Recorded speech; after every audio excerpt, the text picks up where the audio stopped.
Bloomberg Audio Studios. Podcasts, radio, news.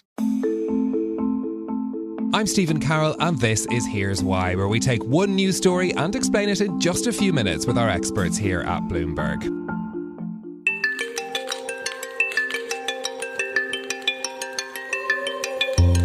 It's been a wild time on Chinese stock markets. The CSI 300 actually poised for its best daily rally in 16 years. Hong Kong shares jumping almost 6%. We have developers in particular doing gangbusters right now. Cheap valuation is never enough to turn around a market, but when you have valuation and catalyst, which is taking place in the form of stimulus hopes, you see this incredible momentum, which is what we're leaning into.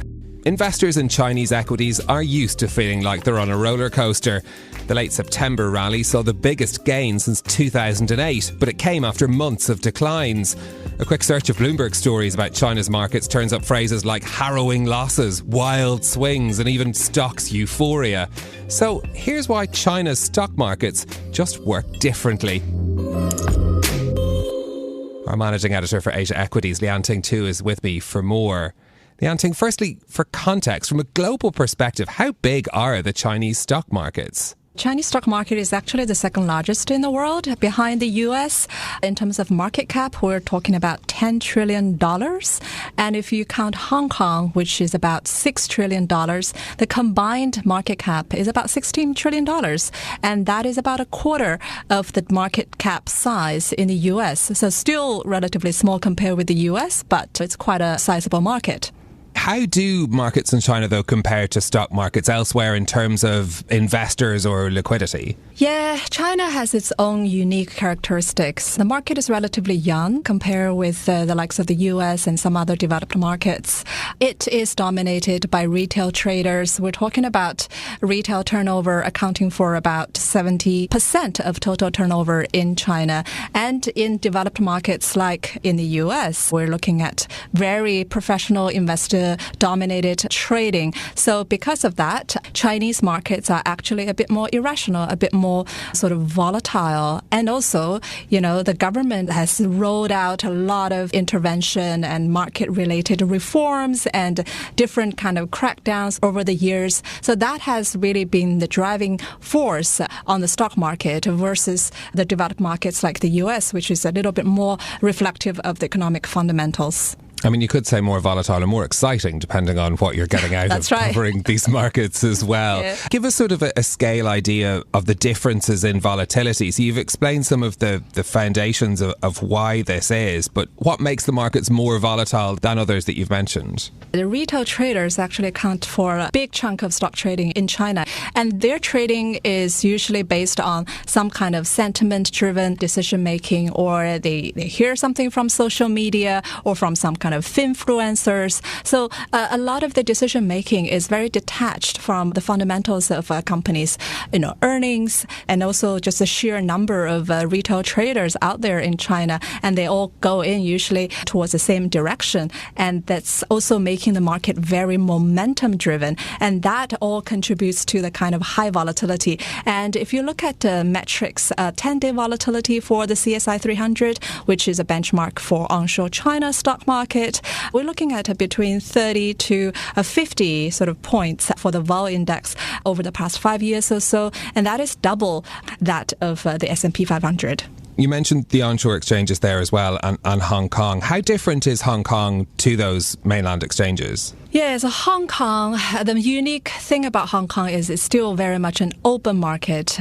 Everybody can come and go, they can buy, they can sell, they can do whatever they want. And the onshore market still has a lot of capital control. So there is stock connect between Hong Kong and China, but that is still a very small window for foreign investors going into China. Majority of Chinese stock market owners are still very much local investors. We're talking about more than 90%. But for the Hong Kong market, lots of trading is actually driven by global funds. So it is quite a free capital market, which also means the Hong Kong market can be sometimes a lot more volatile than the onshore market. Even more exciting. When we're looking at these markets, we're often tracking what announcements are coming, particularly in recent times, in terms of stimulus. How useful a proxy are the Chinese stock markets for the Chinese economy? Yeah, overall, I would say the Chinese onshore stock market is rather reflective of the underlying economy just by looking at the members, the composition. The companies with big weightings are the SOEs, the state-owned enterprises, big banks, big railway companies, construction companies, and there's also a few very big private enterprises such as Kuichou Maotai, and also the up-and-coming Cattle, which is the global leading battery maker. So I would say it's a good reflection of the economy, but because of the kind of momentum-driven nature of stock trading in China, sometimes the performance of the market can be rather detached from the underlying economy. Does that mean that we should expect to see this volatility continue as we monitor the developments on the markets in China? I would say yes. Another element I want to bring out is the high-frequency trading companies. And then we're seeing a good amount of those companies mushrooming in China, onshore China, over the last few years. And that has actually contributed to the higher volatility onshore. And in Hong Kong, I think just because of the prolonged slump in Hong Kong stock market, a lot of the traders right now are fast money hedge funds. And they also do a lot of high-frequency trading, which means they come and go within seconds. That can make the market a lot more volatile as well. So I'd say, yes, the enthusiasm and also the kind of composition of a trader base right now, onshore and offshore, would make the market a lot more volatile going forward. Thanks to our managing editor for Asian Equities, Lianting Tu. For more explanations like this from our team of 2,700 journalists and analysts around the world, search for Quick Take on the Bloomberg website or Bloomberg Business app. I'm Stephen Carroll. This is Here's Why. I'll be back next week with more. Thanks for listening.